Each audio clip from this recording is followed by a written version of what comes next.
કે બહુ મોટા હેવી જમ્પ નથી મારતું. તો સૌથી પહેલા એનો ડિફરન્સ કાઢો સાહેબ. આનો ડિફરન્સ કેટલો છે? 5 નો.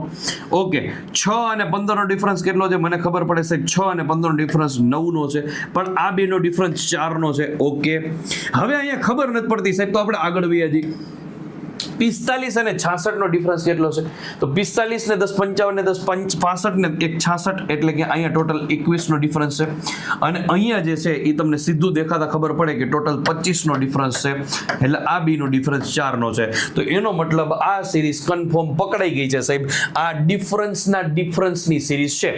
ઓકે સાહેબ, હવે આને કેમ સોલ્વ કરવાની? તો કે અહીંયા અને અહીંયા, તો મને ખબર પડે કે અહીંયા અને અહીંયા 4 એડ કરવા પડશે. 4 અને 4, એટલે કે 9 5 માં 4 નાખ્યા તો 9 આવ્યા, 9 માં 4 નાખો તો 13 આવે, 13 માં 4 નાખો તો મને ખબર પડે 17 આવે, 17 માં 4 નાખ્યા એટલે 21 આવ્યા. પકડાઈ ગયું.